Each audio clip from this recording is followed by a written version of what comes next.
Well, hello. So today we're going to speak about confrontation. Confrontation.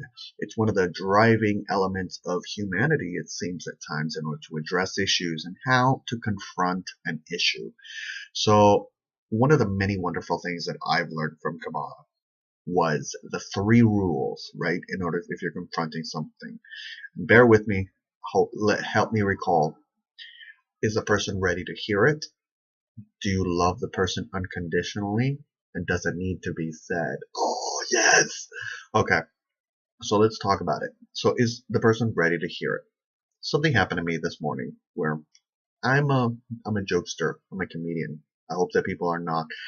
Sometimes people's guards tend to go down, like be let down as to who I really am, because I tend to be a joker and a comedian. So, and perhaps sometimes it annoys certain people on specific dates or whatnot, and I can understand that, and I totally, but this particular person decided to snap at me in front of other people.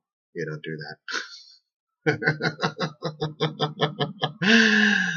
I've been trained. My next door neighbor was a very well versed lady.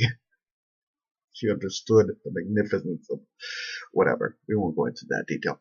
But, uh, so, yeah, so the thing is that you don't humiliate a person in public. Particularly, you don't humiliate a person, period. But you don't humiliate a person in public. That's just not a thing that should be done. I think that calling out a person, I think some people might be like, well, aren't you being hypocritical because you got that Gretchen Carlson video? Gretchen Carlson? Megan Kelly, get them straight. I'll make a Gretchen Carlson video later. So I think that I feel that I dealt it with love. I felt that it needed to be said. I felt that the person was ready to hear it, and I felt that those are particular elements that I really thought about, and I was just like, okay. Usually they say take 3 days in order to address an issue, in order so that you can address it properly. That's why being reactive and snapping at people or making quick judgments about people is really difficult, because it starts down an eroding road. Today, one of my neighbors got a ticket. I literally I could have saved them from getting that ticket, but because of a communication breakdown, I was not able to help them save the ticket.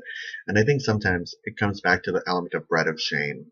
And, when you give someone so much that they just become like, you're giving me too much, and you're making the person feel like they cannot achieve those things. So oftentimes, and I'm going to be egotistical about it, yes, when a star shines so bright that it blinds people, it makes them feel ashamed of who they are.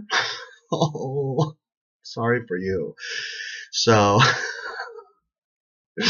I'm sorry that I don't care about what people think, and that I'm so fascinated with myself that it's a self-composing energy. Yes.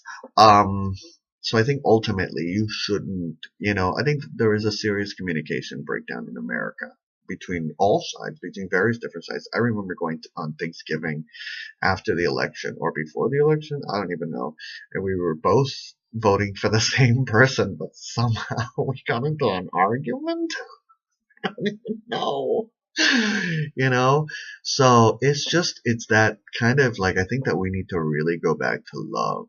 I think that we really need to, and love and acceptance, and reaching out. I think that sadly enough, my setting is that, you know, regardless of how people see me, whether it be, too much or whatnot, I'm still going to raise my hand and be like, hello, good morning.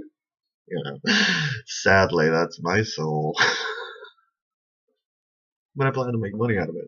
So subscribe, watch, it's a painful experience, but it's also a beautiful experience. It's what the Lord has given me. What do you think? Do you agree?